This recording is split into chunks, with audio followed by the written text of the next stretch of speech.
Hi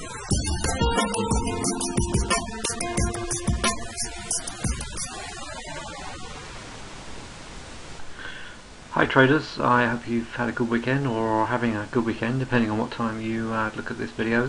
For the free video this weekend for looking at the week ahead, this S&P 500 futures index has got a hangman and is very extended from the 8 with RSI and high stochastics.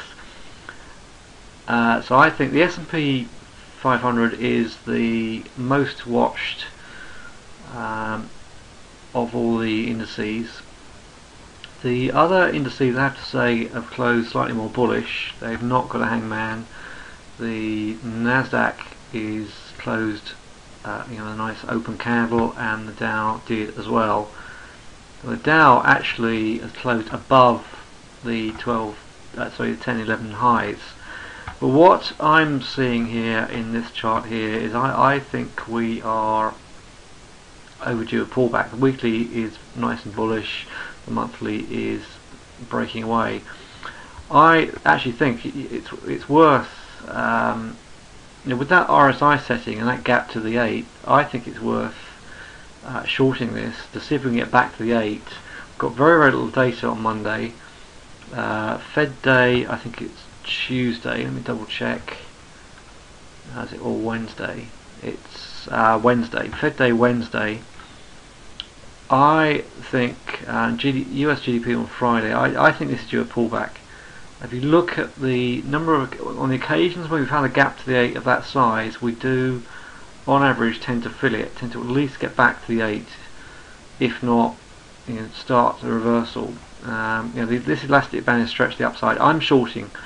Now I'm going to short from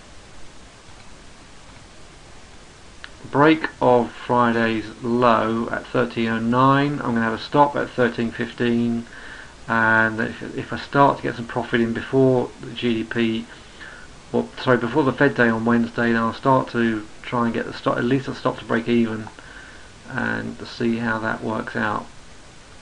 Okay. I talked to you about, if you're an intraday trader, let me just show you what happened to me on Friday. I actually saw this reversal bar on the fibs, and reversal bar on the 5 minutes actually went short. It was late on, towards the end of the week, late in the session. I thought these reversal bars would work. As you can see, went sideways for another hour. Looks as if it just done a bit of a stop run, but then closed above and continued to march up. So I got stopped out on that on Friday, and you can see, based on, this is how my charts are set up. I get this price band is something I'll be discussing in great detail in my Forex course. This is the real hub of how I trade Forex. But we broke above the support at 1:35 GMT, and then continue to move to the upside.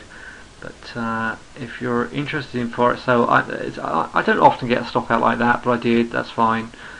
I guess you can look at these charts here and see how we had a break up, retest the trend line, and we just basically moved up the rest of the session. So these reversal bars were just ignored. But so I like to discuss my stop outs as well as my winners, because it'd be a pretty false environment if all I ever went on about these winners. So there you are. Not many people come in and talk about their losers, but I had a loser on Friday, and I think it's, you learn more from losers than you do from winners. So that's what I got for you. Now, if any of you are interested in my Forex course, I'm going to go into all the details of that way in which I use that price band on Friday, the way in which I detect the Euro session trend and the transition from the Euro session to the US. So you've got all that detail and more. Then come to the course page and click on Master the Forex,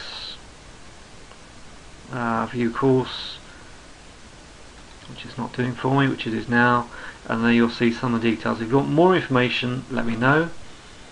If you want a free subscription to my trading room and premium newsletter, drop me a line. Okay, I hope that helps, and see you at the next free update.